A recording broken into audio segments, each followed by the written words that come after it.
So you want to be an international airline pilot? One of the biggest risks when you're an international airline pilot is the potential language barrier, like being cleared to land on a runway that there's already another plane on there. But you don't know that because the controllers are speaking with them in another language. Air traffic control versus pilots. Coming up. Hey 7-4 crew, welcome back. If you don't know me, my name's Kelsey. I'm a 747 pilot. My channel, 7-4 Gear, is all about aviation. Now I can't thank all of you enough of the 7-4 crew who continue to send me these videos. Without your help in sending these clips in, there's really no way I can continue to make these videos during these layovers like I'm doing right now. If you have a video that you think would be great for this series, just send it to my Instagram, 74gear.com. I really appreciate you all more than I can tell you. Now, the reason I mentioned earlier about being an international airline pilot is because when I'm flying to every continent, minus Antarctica, but I would be willing to fly there if the opportunity presents itself. But I'm flying to every continent, and when you're going to these different countries, the controllers will often speak, and this is not always the case, but they will often speak to the pilots from that country in their native language, and they'll speak to us in English. Every controller has to speak English. It's the international language for aviation. So they have to speak English with us. But the problem is if they're speaking in another language with the people from that country, we lose the overall situational awareness of what's going on around us. So when I was new flying, all I could focus on was the plane itself. I didn't really have a good picture of what was going on around me, but you can imagine if you're a pilot, you're holding short of a runway, and then you hear something like this. And if you don't speak Spanish, you have no idea what that controller just told that person. So there are countries that use their native language first and then use English for everybody else. There are some countries that use English for everybody, and the one that comes to mind is Japan. Japan speaks with their controllers, and their pilots are all speaking to each other in English, which I think is great. It's a great example to allow me as a pilot that flies to Japan all the time. I know what's going on with the other planes around me because the controllers are speaking English with these Japanese pilots. Now, obviously, it would be easier for them, the pilots and the controllers, to speak to each other in Japanese. It's their native language. But I would not have any idea what was going on with those planes. So Japan sets a really great example of a way that makes it a very easy way for everybody to be included in what's going on. And so here's a typical interaction that you'll hear if you're ever flying into Japan. You can hear that they're speaking in English, but with a Japanese accent. Narita Tower, Japan Air 740, good morning, approaching Cosmo. Japan Air 740, Narita, along with 34F, continue approach, wind 330. You're going to understand why I'm talking about this language barrier in this video. Costa Rica 4069, pista 5 izquierda, rueda posición y mantenga. Posición mantener 5 izquierda, Costa Rica 40. Confirma, estamos autorizados 05 izquierda, Volaris 799. Volaris 799, correcto, en 5 izquierda, viento 90 grados de 20 nudos, autorizado para aterrizar. Autorizados aterrizar 5 izquierda, Volaris 799. So I speak enough Spanish to understand what's going on here, but take for example when I'm in China and the controllers are speaking with the pilots there, I have no idea what's going on. So I have no situational awareness of what's happening. This is where this is all taking place at Mexico City International Airport. But the area I want to focus on is right here. Costa Rica 4069 gets told to line up and wait. Listen here. Costa Rica 4069, pista 5 izquierda, rueda posición y mantenga. In my experience, being told to line up and wait is something I get told when there's a crossing or intersecting runway. And they want you on that runway so that way, as quickly as possible, that traffic is cleared from that crossing runway, you are ready to go. This is LaGuardia in New York, and it's a perfect example. It's an airport I used to fly in and out of all the time. Not on the 747, of course. But it's a perfect example because what we would get told is to line up here on the runway 4, line up and wait, and a plane would land, let's say, on runway 13. And as soon as they pass this intersection here, they can tell us that we're clear for takeoff. So that's typically when you get told to line up and wait, is they want you on there, but there's something moving in front of you and they're trying to keep things moving and as efficient as possible. But that's not what's happening here in Mexico City. So we're zoomed in here on 5 left here in Mexico City. You'll notice that part of the runway looks a little bit different on this chart than the rest of the runway. There's something called a displaced threshold, and what that means is that part of the runway can be used for takeoff but not be used for landing. And that's what's going on 5 left and 5 right in Mexico City. You see right here on 5 right, it has the exact same thing. So when Costa Rica pulls onto 5 left, They are approximately 1,400 feet from the start of the threshold, which is indicated by this marking right here.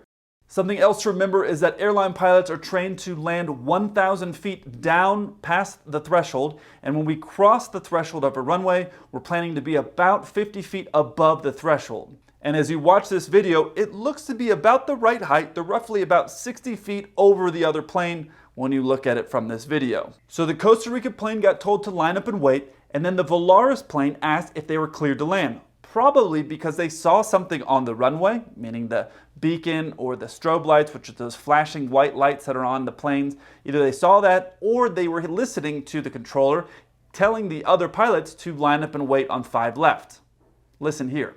Confirma, estamos autorizados 05 izquierda, Volaris 799. Now typically the only time that pilots are going to ask and confirm if they're cleared to land typically is that one pilot heard it and the other pilot didn't. Now just as a rule I want to pass to all of you that ever decide to become airline pilots, if the other person asks you, hey, did we get cleared to land? Instead of you saying, yes, absolutely, it's better to just make that call to air traffic control and confirm it. It alleviates any questions or any doubts. It keeps the other person engaged. Because let's say you're a captain and your first officer says, hey, are you sure we're cleared to land? And you say, yeah, I'm sure. Well, now that person is going to be disengaged from asking you to confirm or make sure something is true. So when you get asked, hey, are you sure we're cleared to land? I've had captains ask me, obviously I'm a first officer, I've had captains say, hey, are you sure about this? And even though I'm 100% sure about that fact, I don't say yes, I just say, oh, I'll just confirm it. And then I just make that call and confirm we're cleared to cross the runway, we're cleared to land, whatever it is, I make that call and that way they know for sure. And I've had them say to me, wow, thanks so much. Instead of me saying, yeah, I'm sure we're able to do it, I just confirm it. And so there's never any doubts. So when they're calling to confirm, I don't think they're calling for that reason. I think they're calling because they see something else on the runway. And of course, the controller says right here, now I know I'm going into a lot of detail here, but I'm curious if you caught the differences of who cleared the plane to line up and wait and who cleared the plane to land. Listen to the woman who cleared the pilot to line up and wait. Costa Rica 4069, pista 5 izquierda, rueda posición y mantenga. And then it's a man voice that confirms that Volaris is cleared to land. So being a controller, I imagine, is an extremely high-stress job that you have to be extremely focused on at all times. When you're an airline pilot or a pilot in general, you're really only hyper-focused in the takeoff and the landing portion of the flight. The rest of the middle, there's not a lot going on, so you're a little bit more unwound and not that hyper-focused of what's going on. But a controller, especially one that's doing the tower, it has to be very focused on what's going on because you got planes ahead of you, planes behind you. They got a lot of things, so they're going to be hyper-focused. So it's common for there to be shift change where they take a short break and then another controller comes in and then they take another break and a different person comes in because those people need to be very mentally focused of what's going on. So now this was just what's going on 5 left. There's a whole other thing that's going on 5 right. Listen to this. Emirates 256 Heavy, how much time do you need? Just 30 seconds to check the weather at Emirates 256. Okay, Emirates 256 Heavy, runway 5 right, line up and wait, and call me back as soon as possible. Line up and wait, 5 right, Emirates 256 Heavy.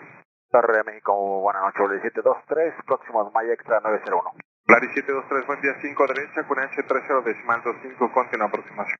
La aproximación es 23. I split up what was going on 5 left and what was going on 5 right because there's a lot going on here. I'm going to put it all together in a second for you. But Emirates is asking, I think probably ahead of this, where I don't have the audio, is they're saying something like, hey, we need to be on the runway for a few seconds so we can check the weather.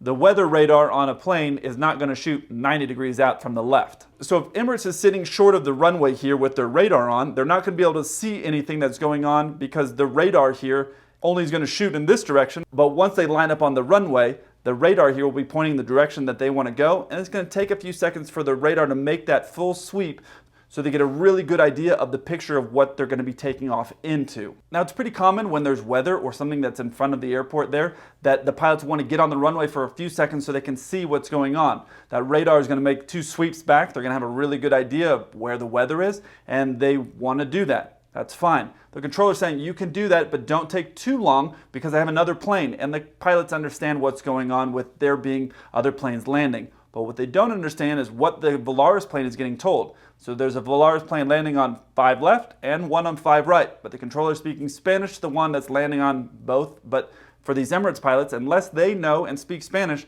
They don't know what that pilot that's landing on 5 right behind them just got told. They have no idea. But this is what the controller is saying to them. Volaris 723, buen día, 5 derecha, con H30.25, continua aproximación. So that means that Volaris 723 is cleared to continue to the runway, but they're not cleared to actually land. It's a totally different clearance. You're cleared to continue the approach and you're cleared to land, not the same thing.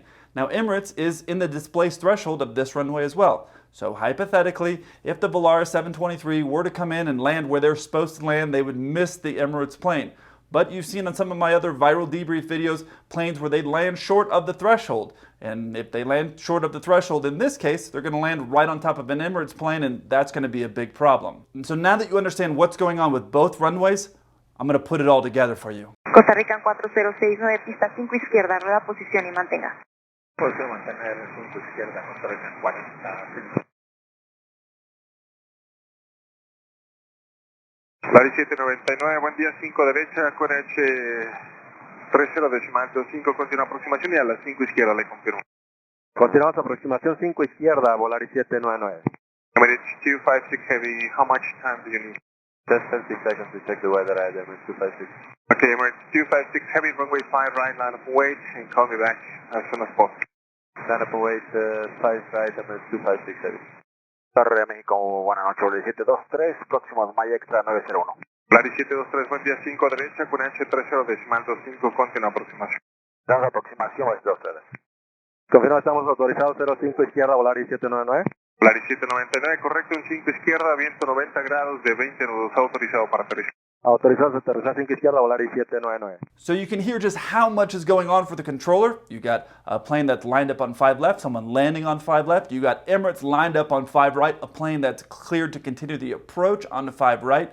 And Emirates, unless they have someone on that flight deck that speaks Spanish, they have no idea what's going on around them at all. Now, Emirates is an international airline. They have pilots from all over the place, so it's possible that there's someone there that speaks Spanish, but it's possible that they don't.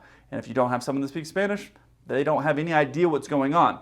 Now, it's just my 2 cents. I think it would be smart for countries to adopt this thing that Japan did, which was we're going to have everybody, all of our controllers and all of our pilots, everybody's going to speak English, so everybody knows what's going on around them. And I know that sounds very American to me, like I want everybody to speak my language, but English is the natural or the official language of aviation. I think it just makes sense for the overall situational awareness, especially when you're talking about international airports like this, that people are speaking all in the same language so everybody knows what's going on around them. So here's the final part of this video when people realize what is happening. Hay un avión en la pista, a la 5 izquierda. Volaris 799, iniciando aproximación. Correcto, Volaris 799, gracias. 30 grados por la izquierda. 30 por la izquierda, Volaris 799. So you heard multiple pilots calling in at the very beginning there saying, hey, there's somebody that's on 5 left. Hay un avión en la pista, a la 5 izquierda. And you had the Costa Rican pilot saying, hey, we're on 5 left right now. But had that been the Emirates crews, and had they not had anybody that spoke Spanish, they wouldn't have even known that that plane was coming in behind them. So you can see how that could have been a problem. So hats off to these Costa Rican pilots here for paying attention and telling air traffic control they're on the runway. And hats off to these Volaris pilots here for initiating the go-around before air traffic control even had a chance to tell them. They realized what was going on and they initiated their go-around. And this is really aviation at its finest, because even though you have a situation here where the controllers messed up, and I mean messed up massively, and you know if you watch a lot of these air traffic control versus pilot videos, I'm definitely more critical of the pilots making a mistake than air traffic control, but these controllers really massive mistake. But even with that massive mistake that they made, to me it shows just how well aviation works as far as for being safe, because there's so many examples of accidents that happen, and it's a chain of incidents. It's not just one thing that went wrong, it's multiple things that happen, and these pilots broke the chain. You had the pilots in Costa Rica saying, hey, we're on the runway. You had the Volaris pilots initiating a go-around before they got told from air traffic control. You had the other pilots that were on the ground saying, hey, there's people that are on the runway right now. So they broke that chain from there being a possible accident. Now, had they landed Would it have been a problem? No, because of the displaced threshold. They would have went over the top of the other plane and landed and it would have been fine. But still, it just shows you an example of what could have been had those pilots not broken the chain of telling the controllers, hey, there's somebody that's on the runway there. So you can see here that the plane is actually deep enough, nobody would have been hurt because they're so far back from the threshold. So now here is the audio from the pilot that recorded that of what was going on, and you can hear all the air traffic control talk that was going on that you've heard it live. Now you're hearing it kind of secondhand through the speakers of the plane, but you can hear all that going on, and you're gonna hear this pilot say, no mames, which is like no way in Spanish. Watch this. Correcto, en 5 izquierda, viento 90 grados, de vista 2, autorizado para aterrizar. Autorizado para aterrizar 5 izquierda, Volaris 799. No hay tráfico en la cabecera de la 5 izquierda. No, el Costa Rica 469 está purificado. No mames. No mames indeed. If you enjoyed this video, you'll probably enjoy one of these two here. I look forward to hearing from you. Until then, keep the blue side up.